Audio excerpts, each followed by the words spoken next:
Hi every one. കുറേ നാളായി നമ്മൾ ഒരു തെലുഗു വീഡിയോ ചെയ്തിട്ട്. കുറേ വ്യക്തിപരമായ കാരണങ്ങളുണ്ടായിരുന്നു. പിന്നെ നവംബറാണ്.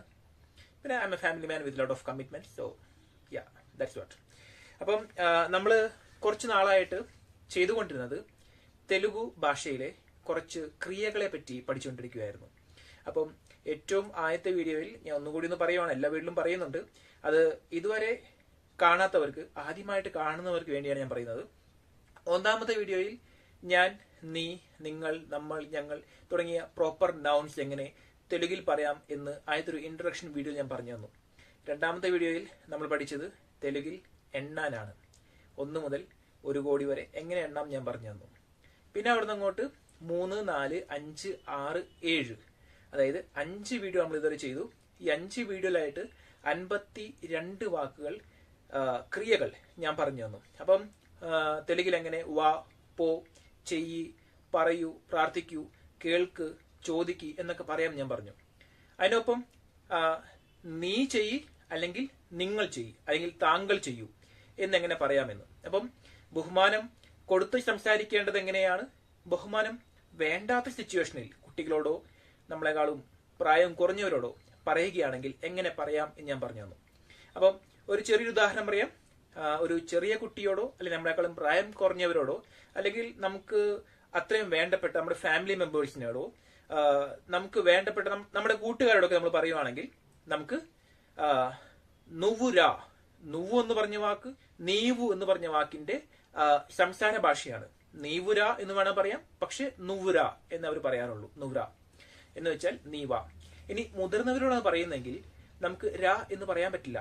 കാരണം ബഹുമാനം കൊടുത്ത് പറയാൻ ഒട്ടുമിക്ക ഭാഷകളിലും, നമ്മുടെ മലയാളവും ആൻഡ് മേ ബി ഇംഗ്ലീഷും ഒഴികെ ബാക്കി ഒരുവിധം ഭാഷകളിലും, നമുക്ക് ഹിന്ദി അറിയാവുന്നതാണല്ലോ കുറെയൊക്കെ, ആ, ജ, ഗ എന്നൊക്കെ പറയുന്നത് കുട്ടികളോട് പറയുന്നതാണ്. തൂ എന്ന് പറഞ്ഞ വാക്ക് വെച്ച് ഉപയോഗിക്കുന്നതാണ്. ഇനി സമപ്രായക്കാരാണെങ്കിൽ അതിന് വേറെ വാക്കുണ്ട്, ആവോ, ഗാവോ, ജാവോ, നാച്ചോ എന്നൊക്കെ പറഞ്ഞ്. ഇനി മുതിർന്നവരോടാണെങ്കിൽ ആയിയെ, ഗായിയെ, ജായിയെ, നാച്ചിയെ എന്നൊക്കെ വേണം പറയാൻ. അപ്പം കുട്ടികളോട്, സമപ്രായക്കാരോട്, മുതിർന്നവരോട് വേറെ വേറെ ഹിന്ദിയിൽ എങ്ങനെയാണുള്ളത്, അതുപോലെ തന്നെ ഒരുവിധം എല്ലാ ഭാഷകളിലും ഓരോ ക്രിയയ്ക്കും അറ്റ്ലീസ്റ്റ് ഏറ്റവും കുറഞ്ഞത് 2 ഫോമുകളെങ്കിലുണ്ട്. മലയാളത്തിൽ അങ്ങനെ ഇല്ല. അതാണ് നമ്മുടെ പ്രശ്നം. നമ്മൾ ഈ കുട്ടികളോടോ, മുതിർന്നവരോടോ, ദൈവത്തോടോ, പിശാചിനോടോ, അല്ലെങ്കിൽ മൃഗങ്ങളോടോ, ജീവനുള്ളതിനോടോ ഇല്ലാത്തിനോടോ എല്ലാത്തിനും കൂടി നമുക്ക് ഒരൊറ്റ ക്രിയയേ ഉള്ളൂ. വായോ, അല്ലെങ്കിൽ പോ, അല്ലെങ്കിൽ ചെയ്യ്. ഓക്കെ, ശരിയാണ്. കുറച്ചും കൂടി സാഹിത്യ ഭാഷയിൽ പറയുകയാണെങ്കിൽ വന്നാലും പോയാലും ചെയ്താലും എന്നൊക്കെ വേണം നമുക്ക് പറയാം. നമ്മൾ ഈ സംസാരത്തിൽ അത് ഉപയോഗിക്കാറില്ലല്ലോ, അതാണ്. പക്ഷെ മറ്റുള്ള ഭാഷകളിലൊക്കെ അത് ഉപയോഗിക്കാറുണ്ട്. അപ്പൊ അതുകൊണ്ട് തന്നെ താങ്കൾ വരൂ എന്ന് പറയാനാണെങ്കിൽ മീരു, മീരു എന്ന് വെച്ചാൽ താങ്കൾ, മീരു രണ്ടി. ഓക്കെ, വന്നാലും എന്ന് ബഹുമാനപൂർവ്വം പറയണം. അപ്പം അതുകൊണ്ട് തന്നെ ഈ 2 ഫോം വെച്ചിട്ട് 52 ക്രിയകൾ ഞാൻ ഓൾറെഡി പറഞ്ഞു തന്നു. ഇന്ന് അവസാനത്തെ ഒരു സെറ്റാണ്. ഇത് കഴിഞ്ഞാൽ പിന്നെ ഞാൻ കുറെ നാൾക്ക് ശേഷമായിരിക്കും ക്രിയകൾ വീണ്ടും പറയാൻ പോകുന്നത്.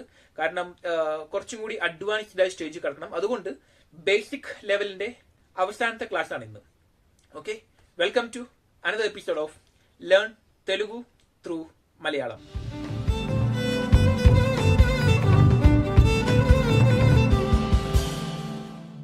അപ്പൊ ഞാൻ പറഞ്ഞു 52 ക്രിയകൾ ഓൾറെഡി പഠിച്ചെന്ന്. ഇതിൽ ഇന്ന് നമ്മൾ പഠിക്കാൻ പോകുന്നത് വീണ്ടും ഒരു 8 ക്രിയകളാണ്. ഞാൻ നോക്കട്ടെ, ഞാൻ എഴുതി വെച്ചിട്ടുണ്ട് ഒരു 10 എണ്ണം. മുഴുവൻ 10 എണ്ണം വേണോ വേണ്ടോ നമുക്ക് പോകെ പോകെ ഞാൻ പറഞ്ഞുതരാം. ഓക്കെ, ഇന്ന് ഞാൻ പറയാൻ പോകുന്ന ആദ്യത്തെ വാക്ക് തെലുങ്കിൽ വിൽക്കു എന്ന് പറയാൻ വേണ്ടിയാണ്. വിൽക്കു എന്ന് പറയാൻ, പിന്നെ അതിനുശേഷം വാങ്ങു എന്ന് പറയാനായിട്ട്. അപ്പം ഞാൻ പറഞ്ഞല്ലോ, നുവു, മീരു, ഇതെപ്പോഴും ഓർത്ത് വെക്കുക. നുവു എന്ന് വെച്ചാൽ നീ, മീരു എന്ന് വെച്ചാൽ താങ്കൾ. ബഹുമാനം കൊടുത്ത് നീ, നിങ്ങൾ എന്ന് പറയാനായിട്ട്. ഓക്കെ, ഇപ്പം ഈ മീരു എന്ന് പറഞ്ഞ വാക്കിന് 2 അർത്ഥങ്ങളുണ്ട്. അത് ഞാനൊന്ന് പറഞ്ഞതാണ്. ഒന്ന്, ഒന്നിൽ കൂടുതൽ ആളുകൾ ഉണ്ടെങ്കിൽ നിങ്ങൾ. ഓക്കെ, നിങ്ങൾ എല്ലാവരും, അത് നിങ്ങൾ കുട്ടികളാണെങ്കിൽ പോലും. ഇപ്പം ഞാൻ ആരോടാണോ അഭിസംബോധന ചെയ്യുന്നത്, ആരോടാണോ പറയുന്നത്, അവർ ഒന്നിൽ കൂടുതൽ ആൾക്കാരുണ്ടെങ്കിലും മീരു എന്ന് പറയാം. അല്ലെങ്കിൽ ഒരാളെ ഉള്ളൂ, പക്ഷെ നമുക്ക് ബഹുമാനം കൊടുത്ത് പറയേണ്ട ആളാണെങ്കിലും മീരു എന്ന് വെച്ച് പറയാം. ഇനി ഒരാളെ ഉള്ളൂ, ആ ആൾക്ക് നമ്മളെക്കാളും പ്രായം കുറവാണ്, നമ്മളെക്കാളും നമ്മളോട് ഭയങ്കര അറ്റാച്ച്മെന്റ് ഉള്ള ആളാണ്. അല്ലെങ്കിൽ കുട്ടികളാണെങ്കിൽ നമുക്ക് നീ എന്ന് വെച്ച് പറയാം, നുവ്വ് എന്ന് വെച്ച്. ഓക്കെ, ആദ്യത്തെ വാക്ക് വിൽക്കു എന്നാണ്. വിൽക്കു എന്ന് പറയാനായിട്ട് തെലുങ്കിൽ പറയുന്നതാണ് അമ്പു. ഇതിന് അമ്പുക്കോ എന്ന് വേണമെങ്കിലും പറയാം. ഞാൻ പറഞ്ഞിട്ടുണ്ട് കുറെ വാക്കുകളിലൊപ്പം കോ എന്ന് പറഞ്ഞ അക്ഷരം ഉപയോഗിച്ച് കഴിഞ്ഞാൽ നമുക്ക് ആ ക്രിയ തന്നെ കുറച്ചും കൂടി ഒന്ന് സ്റ്റൈലിഷ് ആയിട്ട് പറയാൻ പറ്റും. ഇത് സ്റ്റൈലിഷ് ആയിട്ട് പറയുക മാത്രമല്ല, ഭൂതകാലത്തിലും വർത്തമാനകാലത്തിലും ഭാവി കാലത്തിലും നമ്മൾ സെന്റൻസ് ഉണ്ടാക്കുന്ന നേരത്ത് ഇത് നമുക്ക് ഉപകാരപ്പെടും. ഓക്കെ, അപ്പം അമ്പു എന്ന് വേണം പറയാം, അല്ലെങ്കിൽ അമ്പുക്കോ എന്ന് വേണം പറയാം. വിറ്റാലും അല്ലെങ്കിൽ ദയവ് ചെയ്ത് വിൽക്കൂ എന്ന് പറയാനായിട്ട്, ബഹുമാനം കൊടുത്ത് പറയാനായിട്ട് അമ്പണ്ടി, അമ്പു എന്നതിന്റെ അമ്പണ്ടി, അല്ലെങ്കിൽ അമ്പുക്കോ എന്നതിന്റെ അമ്പുക്കോണ്ടി. അപ്പം നുവ്വമ്പു അല്ലെങ്കിൽ നുവ്വമ്പുക്കോ, ബഹുമാനം കൊടുത്ത് പറയുന്ന നേരത്ത് മീരു അമ്പണ്ടി അല്ലെങ്കിൽ മീരു അമ്പുക്കോണ്ടി. ഓക്കെ, താങ്കൾ ദയവ് ചെയ്ത് വിറ്റാലും. അടുത്ത വാക്ക് വാങ്ങു. വാങ്ങു എന്നതിന് തെലുങ്കിൽ പറയുന്നത് കൊനുക്കോ എന്നാണ്, കൊൻകോ. ഓക്കെ, അപ്പം ഈ ഒരു വാക്ക് നമ്മൾ കേൾക്കുന്ന നേരത്ത് കൊൻകോ എന്നൊക്കെ നമ്മൾ കേൾക്കുന്നത്. കാരണം സംസാര ഭാഷയിൽ അങ്ങനെയാണല്ലോ, എഴുത്തു ഭാഷ പോലെ ആയിരിക്കണമെന്നില്ലല്ലോ സംസാര ഭാഷ. അതുകൊണ്ട് നുവു കൊൻകോ, മീരു കൊൻകൊണ്ടി. ഓക്കെ, എന്ന് വെച്ചാൽ ഞാൻ പറഞ്ഞായിരുന്നു വാങ്ങു എന്നാണ് ഈ വാക്കിന്റെ അർത്ഥം. ഓക്കെ, നുവു കൊൻകോ എന്ന് വെച്ചാൽ നീ വാങ്ങ്, മീരു കൊൻകൊണ്ടി എന്ന് വെച്ചാൽ താങ്കൾ വാങ്ങിയാലും. ഓക്കെ, അടുത്ത വാക്ക് ഒട്ടിക്കു. ഓക്കെ, ഒട്ടിക്കു എന്ന് മാത്രമല്ല ഈ വാക്കിന്റെ അർത്ഥം, എന്തെങ്കിലും മുറിച്ചതിന് ശേഷം അതിനെ യോജിപ്പിക്കുന്നതിനും കൂടി ഈ വാക്ക് ഉപയോഗിക്കാം. അപ്പം മുറിക്കുക, സോറി, മുറിച്ചതിനെ യോജിപ്പിക്കുക അല്ലെങ്കിൽ ഒട്ടിക്കുക, രണ്ടിനും കൂടിയുള്ള ഒരു വാക്കാണ് അൺടിൻചു. ഓക്കെ, അൺടിൻചു. ഇതിന്റെ ബഹുമാനപൂർവ്വം പറയുന്നത് അൺടിൻചണ്ടി എന്നാണ്. ഓക്കെ, അൺടിൻചണ്ടി. ഓക്കെ, അൺടിൻചണ്ടി. അപ്പം നുവ്വ് അൺടിൻചു, മീരു അൺടിൻചണ്ടി. ഓക്കെ, അടുത്ത വാക്ക് ഞാൻ എഴുതിയിരിക്കുന്നത് കെട്ട് എന്നുള്ള അർത്ഥമാണ്. ഈ കെട്ട് എന്ന് പറയുന്ന നേരത്ത് ഫീസ് കെട്ടുക, അല്ലെങ്കിൽ എന്തെങ്കിലും ബിൽഡിംഗ്, വീട് കെട്ടിക്കൊണ്ടുവരിക, അല്ലെങ്കിൽ എന്താണ്, എന്തായാലും കെട്ടുകയാണെങ്കിൽ ഉപയോഗിക്കേണ്ട വാക്കാണ് കട്ടു. ഓക്കെ, കട്ടു. അപ്പം നുവ്വ് കട്ടു, താങ്കൾ എന്ന് പറയുകയാണെങ്കിൽ മീരു കട്ടണ്ടി. അത്രയും സിമ്പിൾ ആണ്. ഓക്കെ, മലയാളവും തെലുങ്ക് തമ്മിൽ ഞാൻ പറഞ്ഞു കുറെ സാമ്യമുണ്ട്. അങ്ങനെ സാമ്യമുള്ള വാക്കിൽ ഒന്നാണ് ഇത്. കെട്ടു എന്നതിന് കട്ടു എന്ന് പറഞ്ഞാൽ മതി. പക്ഷെ നമുക്ക് മലയാളത്തിൽ കെട്ട് എന്ന് വേണം പറയാം, പക്ഷെ തെലുങ്കിൽ കട്ട് എന്ന് പറയില്ല, കട്ടു എന്ന് തന്നെ വരണം. ഓക്കെ, എത്ര പറഞ്ഞു? 1, 2, 3, 4. ഓക്കെ, ഇനി ചിരിക്കൂ അല്ലെങ്കിൽ പുഞ്ചിരിക്കൂ, അതാണ് കുറച്ചുകൂടി കറക്റ്റായ വാക്ക്. സ്മൈൽ എന്ന് പറഞ്ഞ വാക്ക് ഇതിന്റെ തെലുങ്കിൽ പറഞ്ഞാണ് നവു. ഓക്കെ, ഇതിന് തെലുഗും കന്നഡയുമായിട്ടാണ് ബന്ധം. കാരണം ഞാൻ പറഞ്ഞിട്ടുണ്ട് കന്നഡയിൽ നഗു എന്നാണ് ചിരിക്കൂ അല്ലെങ്കിൽ പുഞ്ചിരിക്കൂ എന്ന് പറഞ്ഞ വാക്കിന്റെ അർത്ഥം വരുന്നത്. അപ്പൊ അതേപോലെ തന്നെ തെലുങ്കിൽ നവ്വു എന്നാണ്. നഗു, നവു.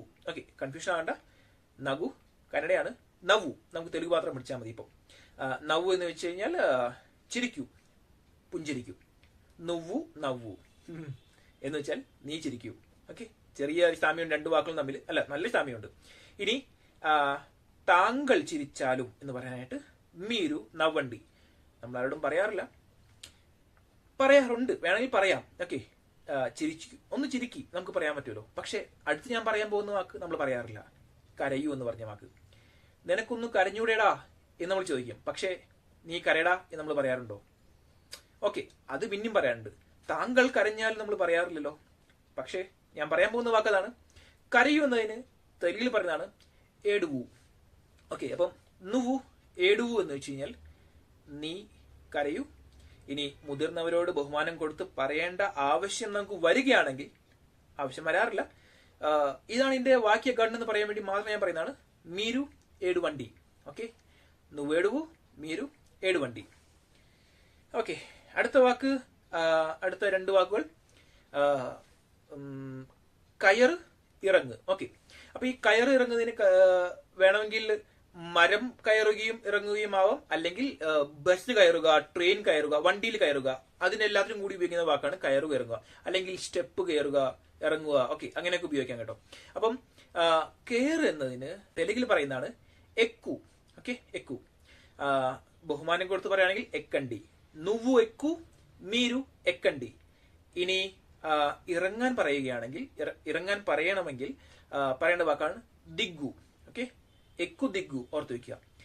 നുവ്വു ദിഗു എന്ന് വെച്ചാൽ നീ ഇറങ്ങ്, മീരു ദിഗണ്ടി എന്ന് വെച്ച് കഴിഞ്ഞാൽ താങ്കൾ ഇറങ്ങിയാലും. അടുത്ത വാക്ക് എട്ടെണ്ണമായി. ഓക്കെ, രണ്ടും കൂടി പറയാം. ഒന്നാമത്തെ വാക്കാണ് നിൽക്ക് അല്ലെങ്കിൽ നിർത്ത് എന്നുള്ള അർത്ഥമാണിത്. ഓക്കെ, ശരിക്കും കൂടുതലായിട്ട് നിർത്ത് എന്നാണ്, അതായത് സ്റ്റോപ്പ് എന്ന് പറഞ്ഞ അർത്ഥമാണ്. സ്റ്റോപ്പ് എന്നതിന് ഇംഗ്ലീഷിൽ നിൽക്ക് എന്നും നിർത്ത് എന്നും അർത്ഥമുണ്ടല്ലോ. കൂടുതൽ ഉപയോഗിക്കുന്നത് നിർത്ത് എന്നുള്ള അർത്ഥത്തിലാണ്. കാരണം നിൽക്കുന്നതിന് വേറെ വാക്കുണ്ട്, ഞാൻ പറഞ്ഞിട്ടുണ്ട്. അപ്പം നിർത്ത് എന്ന് പറയാനായിട്ട് ആപ്പു എന്നാണ് വാക്ക്. ആപ്പു. ഇതിന്റെ ബഹുമാനപൂർവമായ വാക്ക് ആപ്പണ്ടി എന്നാണ്. ഓക്കെ, ഞാൻ മുൻപ് പറഞ്ഞിട്ടുണ്ട്. എന്നാലും ഈ വീഡിയോ അല്ലെങ്കിൽ എന്റെ ചാനലിൽ ആദ്യമായിട്ടൊരു വീഡിയോ കാണുന്ന സബ്സ്ക്രൈബേഴ്സിനോട് ഞാൻ പറയുകയാണ്, ഓരോ ഭാഷയ്ക്കും അതിൻ്റെതായ ഭംഗിയും അഭംഗിയും ഉണ്ട്. അഭംഗി എന്ന് പറയുന്നത് മറ്റുള്ള ഭാഷക്കാർ അതിനെ പഠിക്കാൻ നോക്കുമ്പോഴാണ്, അല്ലാതെ ആ ഭാഷയ്ക്ക് അതിൻ്റെതായ അഭംഗി ഉണ്ടെന്ന് എനിക്ക് തോന്നുന്നില്ല. അപ്പം ഈ വാക്കുകളൊക്കെ കേട്ടിട്ട് നിങ്ങൾക്ക് മുഖത്തൊരു ചിരി വരുന്നുണ്ടെങ്കിൽ, ഉള്ളിൽ ചെറിയൊരു കോമഡി തോന്നുന്നുണ്ടെങ്കിൽ അത് വളരെ സ്വാഭാവികമാണ്, നാച്ചുറലാണ്. പക്ഷേ ആ ഒരു കാരണം പറഞ്ഞ് നമ്മൾ ആ ഒരു ഭാഷയെ മറ്റുള്ളവരുടെ മുമ്പിൽ, ആ ഭാഷക്കാരുടെ മുമ്പിലോ നമ്മുടെ തന്നെ ഭാഷക്കാരുടെ മുമ്പിലോ അപമാനിക്കുന്നത് നല്ലൊരു പരിപാടിയല്ല. കാരണം നിങ്ങൾക്കറിയാം, ഈ തെലുങ്കിലെ കുറേയൊക്കെ വാക്കുകൾ നമ്മുടെ മലയാളത്തിൽ കുറേയൊക്കെ ഫണ്ണാണ്, കോമഡിയാണ്. പക്ഷേ അതൊന്നും ആ ഒരു ഭാഷയെ അപമാനിക്കാൻ വേണ്ടി നമ്മൾ ഉപയോഗിക്കാൻ പാടില്ല. അറിഞ്ഞിരിക്കുക ഇങ്ങനെയാണ്. ഓക്കെ, നമ്മുടെ കുറേയൊക്കെ മലയാളം വാക്കുകൾ തെലുങ്കുമാർ കേട്ട് കഴിയുമ്പം ചിരിക്കാറുണ്ട്. നമ്മുടെ സിമ്പിളായ ചെറിയ ചെറിയ വാക്കുകൾ തന്നെ. ഒരു ഉദാഹരണം ഞാൻ പറയാം. ഞാൻ അതിന്റെ അർത്ഥം പറയുന്നില്ല, നിങ്ങൾ പോയി സെർച്ച് ചെയ്ത് നോക്കിയാൽ മതി. വട്ടയപ്പം എന്ന് പറഞ്ഞ സംഭവം നമുക്കുണ്ടല്ലോ. വട്ടയപ്പം, വട്ടയപ്പം, വട്ടപ്പം എന്നൊക്കെ നമ്മൾ പറയുന്ന സംഭവം, അത് നമ്മൾ ഈ തെലുങ്കുമാരോട് പോയി പറഞ്ഞു കഴിഞ്ഞാൽ അവർക്കതൊരു കോമഡിയാണ്. ഓക്കെ, എന്തുകൊണ്ടാണ് അത് കോമഡി എന്ന് നിങ്ങൾക്ക് ആരെങ്കിലും തെലുഗു ഫ്രണ്ട്സ് ഉണ്ടെങ്കിൽ നിങ്ങൾക്ക് ചോദിക്കാവുന്നതാണ്. അല്ലെങ്കിൽ നിങ്ങൾക്ക്, എനിക്കറിയില്ല ഗൂഗിളിൽ സെർച്ച് ചെയ്താൽ കിട്ടുമെന്ന്. കാരണം നിങ്ങളുടെ കാര്യമൊന്നും ചിലപ്പം എല്ലായ്പ്പോഴും ഗൂഗിളിൽ കിട്ടിക്കൊള്ളണമെന്നില്ല. ഓക്കെ, അപ്പം നമ്മുടെ മലയാളത്തിലുള്ള കുറേയൊക്കെ വാക്കുകൾ, നല്ല നല്ല വാക്കുകൾ, ഓക്കെ, ഒരു പ്രശ്നമില്ലാത്ത വാക്കുകൾ, അവർക്കത് കോമഡിയാണ്. അതുപോലെ അവരുടെ വാക്കുകൾ നമുക്കും കോമഡിയാണ്. അപമാനിക്കായിരുന്നു നമ്മൾ, ഇത്രയേ ഉള്ളൂ. അപ്പോൾ ഓക്കെ, ആപ്പു, ആപ്പണ്ടി. അടുത്ത ഒരു വാക്ക് കൂടി പറഞ്ഞു നിർത്താം. 10ാമത്തെ വാക്കാണ്. അപ്പം ഇതുകൂടി കഴിയുമ്പം 62 വാക്കാവും, 62 ക്രിയകളാവും. ഓക്കെ, അതാണ് നീങ്ങ്. അല്ലെങ്കിൽ നമ്മളിപ്പം എങ്ങോട്ടെങ്കിലും പോവുകയാണെങ്കിൽ, അർജന്റായിട്ട് പോവുകയാണെങ്കിൽ വഴി പ്ലീസ് നമ്മൾ പറയല്ലേ, വഴിമാറ്, അല്ലെങ്കിൽ നീങ്, വഴിമാറ്, അതാണ് കറക്റ്റായ വാക്ക്. ആ വാക്കാണ്. അല്ലെങ്കിൽ നീങ്ങ്, നീക്ക് എന്നുള്ള അർത്ഥം കൂടി ഉണ്ട് കേട്ടോ ഇതിനെ. അതായത് നീങ്ങ്, നീക്ക്, വഴിമാറ് എന്നുള്ള അർത്ഥമല്ല, കൂടുതൽ ഉപയോഗിക്കുന്നത് വഴിമാറ് എന്നുള്ള അർത്ഥത്തിലാണ്. അതാണ് ജരുഗു. ഓക്കെ, നുവു ജരുഗു എന്ന് വെച്ചാൽ നീ നീങ്ങ്, നീ മാറ്, നീ വഴിമാറ്. ഇനി താങ്കൾ എന്ന് പറയാനായിട്ട് മീരു ജരുഗണ്ടി. അപ്പം ഞാൻ പറഞ്ഞു, എപ്പോഴും ഞാൻ ഈ നുവു മീരു, നുവു മീരു, നുവു മീരു നമ്മൾ ഞാൻ പറഞ്ഞായിരുന്നല്ലോ, ഇത് എപ്പോഴും നുവു മീരു എന്ന് പറയേണ്ട ആവശ്യമില്ല. പക്ഷെ നിങ്ങൾക്ക് ഒരു സെന്റൻസ് ആയിട്ട് ഉപയോഗിക്കണമെന്ന് അത്രയും ആഗ്രഹമാണെങ്കിൽ നിങ്ങൾക്ക് ഉപയോഗിക്കുന്നതാണ് നുവു ജരുഗു, നുവു ആപ്പു, നുവു പിന്നെന്തൊക്കെയാണെന്ന് പറഞ്ഞത്, നുവമ്പു, നുവു കൊൻകോ, നുവു അണ്ടിഞ്ചു, നുവു കട്ടു, നുവു എക്കു, നുവു ദിഗു. ഇപ്പൊ നമ്മൾ പറയേണ്ട ആവശ്യമില്ല. നീ മാറ്, നീ ഇറങ്ങ്, നീ കയറ് നമ്മൾ പറയേണ്ട ആവശ്യമില്ല നമ്മൾ മലയാളത്തിൽ പോലും. അപ്പം വേണമെങ്കിൽ പറയാം, ഇല്ലെങ്കിൽ പറയേണ്ട ആവശ്യമില്ല. അത് ഓൾറെഡി അണ്ടർസ്റ്റുഡ് ആണെങ്കിൽ, അതായത് നമുക്ക് നീ ഒരാളോടാണ് പറയുന്നെങ്കിൽ നിനക്കറിയാം, അല്ലെങ്കിൽ നിങ്ങൾ ഒരാളോടാണ് പറയുന്നെങ്കിൽ, അല്ലെങ്കിൽ നിങ്ങൾ ഒരു ഗ്രൂപ്പിനോട് പറയുകയാണെങ്കിൽ നിങ്ങൾക്കറിയാം ഞാൻ ആരോടാ പറയുന്നതെന്ന്. അപ്പം നുവു മീരു എപ്പോഴും പറയേണ്ട ആവശ്യമില്ല. പക്ഷെ നിങ്ങൾക്ക് തന്നെ പറഞ്ഞ് സെന്റൻസ് ഫോം ചെയ്യാവുന്നതാണ്. ഓക്കെ, അപ്പം ഞാൻ പറഞ്ഞ പോലെ ഇതാണ് നമ്മുടെ തെലുഗു ക്രിയകളുടെ തൽക്കാലത്തേക്കുള്ള അവസാനത്തെ ക്ലാസ്. 62 ഏറ്റവും പ്രധാനപ്പെട്ട ക്രിയകൾ ഞാൻ നിങ്ങൾക്ക് പറഞ്ഞെന്ന് ഞാൻ വിശ്വസിക്കുന്നു. ഇനി എന്തെങ്കിലും ക്രിയകൾ അത്രയ്ക്കും അർജന്റ് ആണ്, നമുക്ക് പഠിക്കേണ്ടതാണെന്ന് എനിക്ക് തോന്നുകയാണെങ്കിൽ ഞാൻ അതെല്ലാം നോട്ട് ചെയ്ത് വെച്ച് അടുത്തൊരു ക്ലാസ്സിൽ, ഉടനെ അല്ല പിന്നീട് ഞാനത് പറഞ്ഞു തരാം. ഓക്കെ, അടുത്ത ക്ലാസ് മുതൽ, അടുത്ത തെലുഗു വീഡിയോ മുതൽ കുറച്ചുകൂടി അഡ്വാൻസ്ഡ് ആയിരിക്കും. അത് കൂടുതൽ ഗ്രാമർ, വ്യാകരണമായിരിക്കും.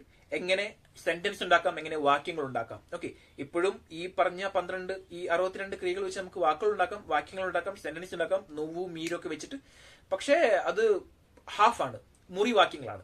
ഓക്കെ, ഈ 62 ക്രിയകൾ ശരിക്കും നല്ല തറവായി കഴിഞ്ഞാൽ മാത്രമേ നമുക്ക് ഇനി കൂടുതൽ മുന്നോട്ട് പോകാൻ പറ്റുള്ളൂ. അതുകൊണ്ട് നിങ്ങൾ ആ വീഡിയോ കണ്ടിട്ടില്ലെങ്കിൽ, ഓക്കെ, എനിക്ക് ലാഭം ഉണ്ടാക്കാൻ വേണ്ടിയല്ല, നിങ്ങൾക്ക് ഒരു ഭാഷ പഠിക്കണമെന്ന് ശരിയായ അതിയായ ആഗ്രഹമുണ്ടെങ്കിൽ, ആത്മാർത്ഥമായ ആഗ്രഹമുണ്ടെങ്കിൽ നിങ്ങൾ ആ ക്രിയകൾ മാത്രം ഒന്ന് ജസ്റ്റ് ഒന്ന് പഠിച്ചു വെക്കുക. അപ്പം മുൻപോട്ട് പോകുന്ന നേരത്ത് എങ്ങനെ സെന്റൻസ് ഉണ്ടാക്കാമെന്ന് ഞാൻ പറഞ്ഞുതരാം. അത് നിങ്ങൾക്ക് എളുപ്പമായിരിക്കും പഠിക്കാനായിട്ട്. ഓക്കെ, അത്രയും പറയുന്നുള്ളൂ. നിങ്ങൾ ഈ പോയിന്റ് വരെ ആരൊക്കെയാണ് വീഡിയോ കണ്ടത് അവർക്കെല്ലാം അറ്റ്ലീസ്റ്റ് വീഡിയോ ഇഷ്ടപ്പെട്ടെന്ന് കരുതുന്നു, ഉപകാരപ്പെട്ടെന്ന് കരുതുന്നു. എനിക്ക് കൂടുതൽ നല്ല പ്രതികരണം ലഭിക്കുന്നത് തെലുഗു വീഡിയോകളിൽ നിന്നാണ്. ഞാൻ കന്നഡ വീഡിയോകളും ചെയ്യുന്നുണ്ട്, മലയാളം വീഡിയോ ചെയ്യുന്നുണ്ട്, ഹിന്ദി, ഇംഗ്ലീഷെല്ലാം ചെയ്യുന്നുണ്ട്. പക്ഷെ എനിക്ക് കൂടുതൽ നല്ല പ്രതികരണം കിട്ടുന്നത് തെലുഗു വീഡിയോ ആണ്. അതുകൊണ്ടാണ് കുറെ നാൾ ചെയ്യാതിരുന്നിട്ടും ഇപ്പം വീണ്ടും എടുത്ത് ചെയ്യാമെന്ന് എനിക്ക് തോന്നിയത്. ഓക്കെ, അതുകൊണ്ട് നിങ്ങളുടെ ഇഷ്ടം എന്നെ അറിയിക്കുക. ലൈക്ക്, കമന്റ്, ഈ 2 മാർഗങ്ങളിലൂടെ നിങ്ങൾക്കത് ഇഷ്ടപ്പെടുന്നുണ്ടോ ഉപകാരപ്പെടുന്നുണ്ടോ ഞാൻ അറിയുന്നുള്ളൂ. ഓക്കെ, എനിക്കറിയാൻ മാർഗമുള്ളൂ. അതുകൊണ്ട് നിങ്ങൾ ലൈക്ക് ചെയ്യുക. എന്തെങ്കിലും സംശയം ഉണ്ടെങ്കിൽ, എന്തെങ്കിലും അഭിപ്രായമുണ്ടെങ്കിൽ, പോസിറ്റീവോ നെഗറ്റീവോ എന്തെങ്കിലും ഉണ്ടെങ്കിൽ എന്നെ കമന്റിലൂടെ അറിയിക്കുക. അത്രയും പറയുന്നുള്ളൂ. Love you all. ബൈ.